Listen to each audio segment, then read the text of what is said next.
सुनसान सड़कों पर रात के वक्त सफर करना कभी भी सही नहीं माना जाता, और अगर मजबूरी में करना ही पड़ जाए तो एक बात हमेशा याद रखना, होशियार रहना, अपनी नजर सिर्फ सड़क पर रखना, और चाहे कुछ भी हो जाए बीच रास्ते में कभी मत रुकना, क्योंकि हमें नहीं पता अंधेरे में हमारा इंतजार कौन कर रहा है और उसका असली इरादा क्या है। इस कहानी में भी कुछ ऐसा ही हो रहा था। रात होते ही सुनसान हाईवे से आने जाने वाले लोगों को एक एक्सीडेंट दिखता था। कई लोग उनकी मदद करने के लिए वहां रुक जाते थे, और कुछ दिन बाद उनका भी एक्सीडेंट हो जाता था, और उनको बचाने जो रुकता वो अगला शिकार बन जाता। ये एक चेन रिएक्शन जैसा था, मतलब जो भी रुक रहा था उनकी अगली बारी थी। मतलब ये था कि मदद करने वालों का शिकार किया जा रहा था। कोई हैवानी ताकत थी जो ये सब कर रही थी। आज की कहानी एक ऐसे ही कपल की है जिन्होंने सिर्फ इंसानियत दिखाने के लिए अपनी गाड़ी रोकी थी, और अब कैसे उनकी लगने वाली थी ये हम इस कहानी में जानेंगे। फिल्म की शुरुआत डैनियल और लूकस से होती है। दोनों रात के वक्त हाईवे पर ड्राइव कर रहे थे। लूकस बार बार पानी पीने की वजह से वॉशरूम के लिए गाड़ी रोकने को कहता है। डैनियल मजबूरी में कार रोक देता है, लेकिन वो लगातार हॉर्न बजा रहा था ताकि लूकस जल्दी काम खत्म करे। लूकस जैसे ही वापस आता है वो देखता है कि डैनियल गाड़ी के अंदर नहीं है। कार के सारे डोर्स ओपन थे। कार की डिग्गी पर 3 गहरी स्क्रैच लाइंस के निशान थे, जैसे किसी जानवर ने पंजा मारा हो। सभी डोर्स बंद करके डैनियल गाड़ी में बैठ जाता है। उसकी फटी हुई थी। तभी अचानक डैनियल का खून से भरा हुआ शरीर विंडशील तोड़ते हुए लूकस के सामने गिरता है, और अगले ही पल कोई अदृश्य ताकत उसकी बॉडी को वापस अंधेरे में खींच लेती है। दूर रोड के बीच एक अजीब आदमी खड़ा था। वो लूकस को देख रहा था। डर के मारे लूकस गाड़ी भगा देता है, लेकिन कुछ दूर जाते ही वही आदमी फिर रोड के किनारे दिख जाता है। ये चीज बार बार रिपीट होने लगती है। वो भयानक इंसान बार बार लूकस को दिख रहा था। घबराहट में लूकस गाड़ी की स्पीड तेज कर देता है, और फिर अचानक वो हैवान गाड़ी के अंदर चला आता है, लूकस के बिल्कुल पास वाली सीट पर। लूकस की फट जाती है। सीन यहीं कट हो जाता है। कहानी कुछ हफ्तों पहले शिफ्ट होती है। अब हम मिलते हैं टाइलर और मैडी से। दोनों ने अपनी जॉब्स को छोड़ दिया है, घर और लगभग सारा सामान बेच चुके हैं। टाइलर का सपना है पूरी जिंदगी वैन में ट्रैवल करने का, जबकि मैडी अभी इस वैन लाइफ को लेकर श्योर नहीं है। टाइलर वैन में सेंट क्रिस्टोफर का पेंडेंट लगाता है, और मैडी अपने साथ एक इमरजेंसी जीपीएस ड्राइव रखती है। दोनों 6 हफ्तों तक अमेरिका घूमते रहते हैं। एक दिन वो हॉट स्प्रिंग जाने के लिए निकलते हैं, लेकिन ट्रैफिक की वजह से लेट हो जाते हैं। रात होने पर मैडी ड्राइव कर रही थी और टाइलर सो रहा था। तभी पीछे से एक ओवर स्पीडिंग कार उनकी वैन को क्रॉस करती है। ये वही कार थी जिसमें लूकस अपनी जान बचाने की कोशिश कर रहा था। कुछ ही सेकंड बाद वो कार कंट्रोल खोकर क्रैश कर जाती है। मैडी और टाइलर तुरंत मदद के लिए रुकते हैं। उन्हें पता नहीं था कि वहां रुककर वो अपनी लाइफ की सबसे बड़ी गलती कर रहे हैं। कैसे, आपको आगे पता चलेगा। लूकस की हेल्प करने के लिए टाइलर वैन साइड में लगाकर आने वाला था, जबकि मैडी नीचे उतरकर लूकस के कार के आसपास देख रही थी। तभी मैडी की नजर उस कार पर बने उन 3 स्क्रैच मार्क्स पर पड़ती है, और तभी लूकस बाहर निकलने की कोशिश कर रहा था कि अचानक एक अदृश्य शक्ति ने उसे अंदर खींच लिया। ये देख मैडी डर गई। इसके बाद टाइलर वहां पहुंच जाता है। वो दरवाजा खोलता है और अंदर लूकस की हालत खराब थी। टाइलर लूकस को होश में रखने की कोशिश करता है, लेकिन अचानक एयरबैग खुल जाता है। एयरबैग की चोट से लूकस वहीं दम तोड़ देता है। इसी बीच मैडी पहली बार उस अजीब आदमी को देखती है। एक पल के लिए वो उनकी वैन के बिल्कुल पास खड़ा नजर आता है, लेकिन पुलिस और एम्बुलेंस के पहुंचते ही वो गायब हो जाता है। पुलिस अपना काम करती है और टाइलर और मैडी वहां से निकल जाते हैं। उस रात वो एक मोटेल में रुकते हैं।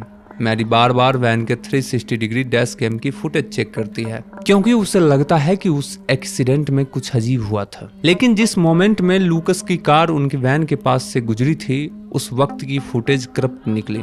अगली सुबह टाइलर और मैडी एक और अजीब चीज नोटिस करते हैं। अब उनकी वैन पर भी वही 3 स्क्रैच मार्क्स आ चुके थे। अभी से मैं इन 3 स्क्रैच मार्क्स को निशान बोलूंगा, आप समझ लेना, क्योंकि बोलने में बड़ा दिक्कत हो रहा है। टाइलर इसे नॉर्मल डैमेज समझकर इग्नोर कर देता है, लेकिन मैडी को याद था ये बिल्कुल वही निशान थे जो लूकस की कार पर बने हुए थे।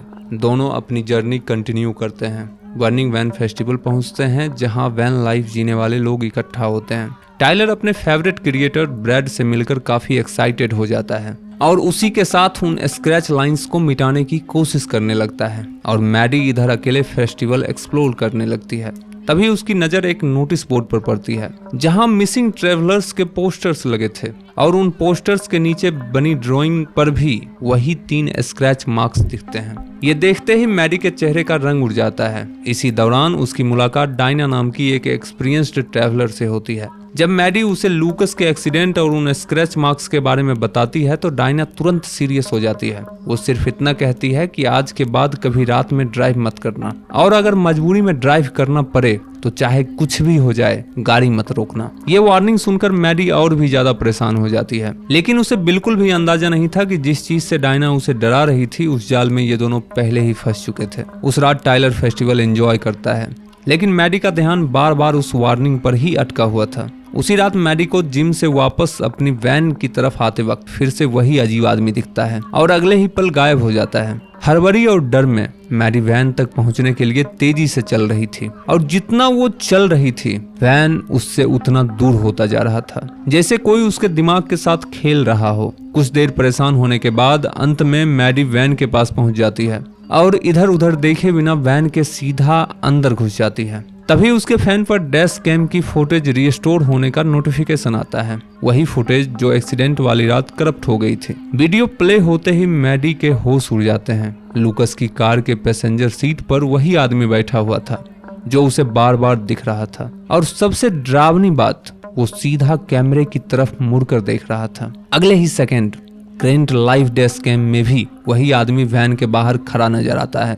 धीरे धीरे वो कैमरा के बिल्कुल पास आ जाता है और स्क्रीन ब्लैक हो जाती है। मैडी जब तक संभल पाती तब तक वो चीज वैन के अंदर आ चुकी थी। वो हैवान मैडी का गला पकड़ लेता है और उसे मारने की कोशिश करता है। मैडी किसी तरह रियल व्यू मिरर तोड़कर उस पर वार करती है। मिरर से लटका सेंट क्रिस्टोफर पेंडेंट उस भयानक जीव के हाथ में सट जाता है और पहली बार वो डर से पीछे हट जाता है। तभी टाइलर वापस आ जाता है। मैडी घबराकर सब कुछ बता देती है, लेकिन जब टाइलर वैन चेक करता है तो अंदर कोई नहीं था। मैडी उसे डैश कैम की फुटेज भी दिखाती है, पर इस बार वीडियो से वो गायब था, जैसे कोई कभी था ही नहीं। टाइलर को लगता है मैडी शॉक की वजह से हेलुसिनेट कर रही है। अगली सुबह दोनों अपनी जर्नी फिर से शुरू करते हैं। रास्ते में एक छोटी सी शॉप पर मैडी को हॉन्टेज हाईवेज ऑफ अमेरिका नामक किताब मिलती है। उस किताब में पुराने होवो सिंबल्स एक्सप्लेन किए गए थे और उन्हीं सिंबल्स में एक निशान था, 3 स्क्रैच लाइंस वाला। उसका मतलब सिर्फ एक शब्द था, डेंजर। मैडी तुरंत वो किताब खरीद लेती है, लेकिन बाहर आकर वो देखती है वैन पर दोबारा वही 3 स्क्रैच मार्क्स उभर आए थे। अब वो इंटरनेट पर रिसर्च करती है। उसे पता चलता है कि ये निशान कई एक्सीडेंट वाली गाड़ियों पे मिल चुका है और लोगों का मानना था जिस गाड़ी पे ये मार्क आ जाए उसका अगला पैसेंजर वो हैवान खुद बन जाता है। ये पढ़कर मैडी समझ जाती है ये सिर्फ कोई एक्सीडेंट नहीं था, किसी चीज ने उन दोनों को मार्क कर दिया था। टाइलर को मैडी की बातों पर यकीन नहीं होता, उसके लिए ये सब सिर्फ एक कोइंसिडेंस था, लेकिन मैडी समझ चुकी थी कोई चीज उनका पीछा कर रही है। सफर जारी रहता है। एक रात दोनों जंगल के बीच वैन रोककर मूवी देखने का प्लान बनाते हैं। मूवी चल रही होती है, तभी मैडी फाइनली अपने दिल की बात कह देती है। वो कहती है कि उसे ये वैन लाइफ बिल्कुल पसंद नहीं है। बचपन से उसके पास कभी परमानेंट घर नहीं था और अब वो सिर्फ एक नॉर्मल लाइफ चाहती है, एक घर, एक फैमिली। लेकिन टाइलर का सपना बिल्कुल उल्टा था। वो हमेशा इसी तरह ट्रैवल करते रहना चाहता था। दोनों के बीच पहली बार सीरियस टेंशन शुरू हो जाती है। तभी प्रोजेक्टर स्क्रीन के पीछे एक चेहरा नजर आता है। अगले ही पल वो हैवान सीधा उन पर हमला शुरू कर देता है। दोनों भागते हुए वैन के अंदर घुस जाते हैं, खुद को लॉक कर लेते हैं। लेकिन एक प्रॉब्लम थी, वैन की चाबी बाहर रह गई थी। मजबूरी में टाइलर बाहर निकलता है। उसे चाबियों की आवाज सुनाई देती है, जैसे कोई जानबूझकर उसे बुला रहा हो। चाबी दूर एक पेड़ की टहनी से लटक रही थी। टाइलर जैसे ही उसे पकड़ता है वो हैवान उस पर टूट पड़ता है। किसी तरह टाइलर चाबी लेकर वैन तक पहुंचता है और दोनों वहां से भाग निकलते हैं। रास्ते में कई बार वो हैवान हमला करता है और किसी तरह ये दोनों बच निकलते हैं। रोड साइड रेस्टोरेंट पर रुकने के बाद मैरी टाइलर को अपनी पूरी रिसर्च दिखाती है। लोग उसे नर्क से आया हुआ पैसेंजर कहते थे। मैडी वो 3 स्क्रैच मार्क्स भी दिखाती है जो उसके मार्क्स करने का तरीका था और वो उन सब लोगों के बारे में भी बताती है जो उस निशान के बाद गायब हो गए। ये सब देखकर टाइलर भी पहली बार घबरा जाता है। उसका प्लान था वैन को ही छोड़ देते हैं, अगर हैवान ने वैन को मार्क किया है तो वैन को ही खत्म कर देते हैं, लेकिन मैडी मना कर देती है। उसके हिसाब से ये श्राप वैन से नहीं उन दोनों से जुड़ा था। तब मैडी को डायना की बात याद आती है, शायद सिर्फ वही उसकी मदद कर सकती थी। इसलिए दोनों डिसाइड करते हैं कि अब वो फ्लैगस्टाफ जाएंगे और सिर्फ दिन में ट्रैवल करेंगे, क्योंकि अब तक वो हैवान कभी दिन की रोशनी में नजर नहीं आया था।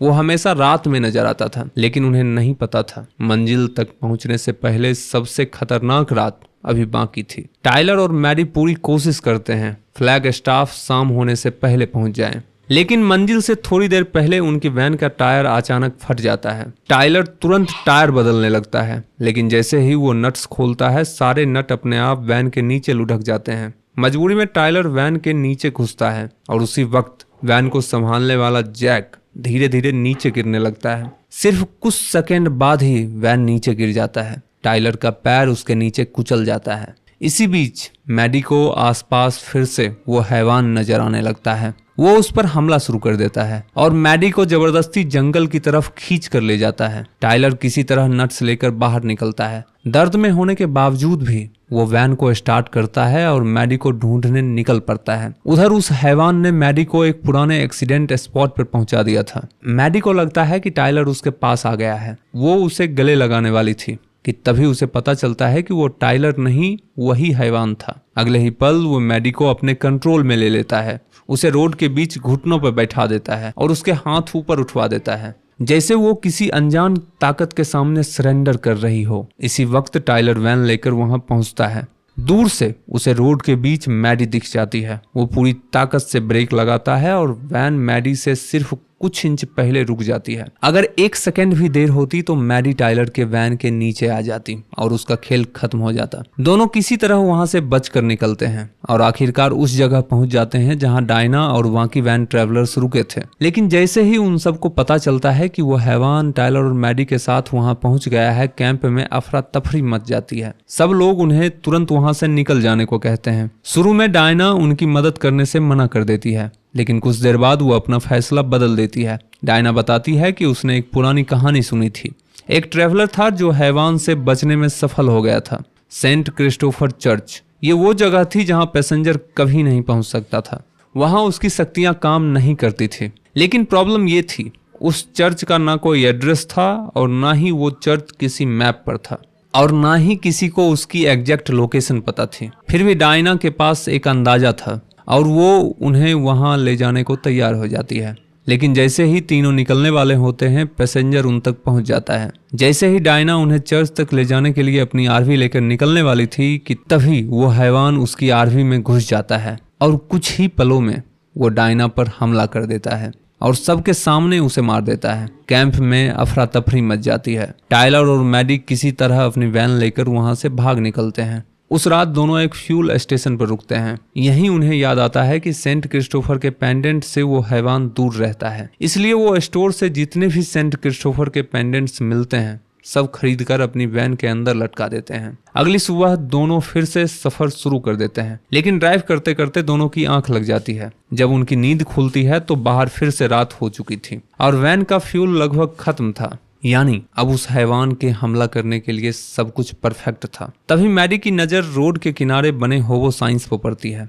ये साइन एक सेफ रोड की तरफ इशारा कर रहे थे। मैडी बिना सोचे मेन हाईवे छोड़ देती है और वैन को सुनसान ऑफ रोड रास्ते पर ले जाती है। लेकिन जैसे ही वो अंदर बढ़ते हैं, वैन के म्यूजिक सिस्टम से एक अजीब आवाज गूंजने लगती है, मैं तुम्हारे गुनाहों की सजा दूंगा, ऐसा ही कुछ। ये उस हैवान की आवाज थी। टाइलर तुरंत म्यूजिक सिस्टम तोड़ देता है और दोनों बिना पीछे देखे आगे बढ़ते रहते हैं। थोड़ी दूर आगे जाने के बाद उनका रास्ता एक टूटी हुई गाड़ी की वजह से बंद था। आगे का रास्ता बिल्कुल क्लियर नहीं दिख रहा था। टाइलर वैन से उतरता है और मैडी को बाहर से गाइड करने लगता है। टाइलर नीचे चलकर मैडी को गाइड कर रहा था। कुछ दूर आगे जाने के बाद उनके सामने का मंजर देखकर दोनों सन्न रह जाते हैं। पूरा रास्ता लाशों से भरा हुआ था। ऐसा लग रहा था जैसे सैकड़ों लोग वहीं मर चुके हों। लेकिन टाइलर समझ जाता है ये सब उस हैवान का बनाया हुआ भ्रम है। वो मैडी से कहता है बस गाड़ी मत रोकना, सीधा चलती रहो। मैडी हिम्मत करके वैन उसी रास्ते पर चलाती रहती है। उसे ऐसा महसूस हो रहा था कि वो लाशों के ऊपर से गुजर रही हो। ये अनुभव बड़ा डिस्टर्बिंग था। जैसे ही वैन उस डरावने रास्ते पर आगे बढ़ने लगती है, अचानक वैन का बैक डोर खुल जाता है। अंदर लटके सारे सेंट क्रिस्टोफर के पेंडेंट एक एक करके बाहर खींचकर उड़ जाते हैं। अगले ही पल वो हैवान वैन के अंदर आ जाता है। वो टाइलर को पकड़कर सीधा बाहर फेंक देता है, फिर मैडी पर हमला कर देता है। इसी हादसे के बीच मैडी की नज़र एक चर्च पर पड़ती है, जो कि शायद सेंट क्रिस्टोफर का चर्च था। उसे समझ आ जाता है कि यही उनकी आखिरी उम्मीद है। वो पूरी तेजी से गाड़ी चर्च की तरफ दौड़ा रही थी और चर्च के नजदीक आते ही मैरी पूरी ताकत से ब्रेक मारती है। पैसेंजर मैन विंडशील्ड तोड़कर बाहर गिरता है और वो सीधा चर्च की हॉली ग्राउंड पर जा गिरता है।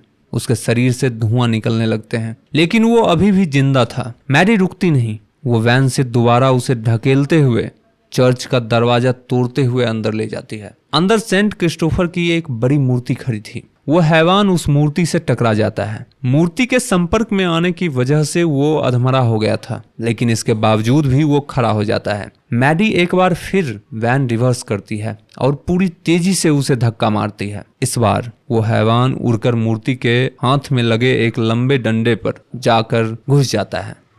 आप फोटो में देख लो। अगले ही पल उसका शरीर पिघलने लगता है और देखते ही देखते वो हैवान हमेशा के लिए खत्म हो जाता है। लेकिन इस टक्कर से वैन में आग लग जाती है। पूरा चर्च और उनकी वैन जलने लगती है। मैडी किसी तरह बाहर निकल आती है। कुछ देर बाद टाइलर भी आ जाता है। दोनों की वैन, उनकी पूरी सेविंग और उनका पूरा सफर सब कुछ आग में खत्म हो चुका था। टाइलर कहता है कि अब वो एक अच्छा घर ढूंढकर फिर से एक नई जिंदगी शुरू करेगा। इसके बाद मैडी अपनी एंगेजमेंट रिंग निकालती है, जो उसने अभी तक नहीं पहनी थी। टाइलर उसके हाथ में वो रिंग पहना देता है। यही दोनों समझ जाते हैं कि उन्हें वैन लाइफ नहीं, एक नॉर्मल जिंदगी साथ में चाहिए।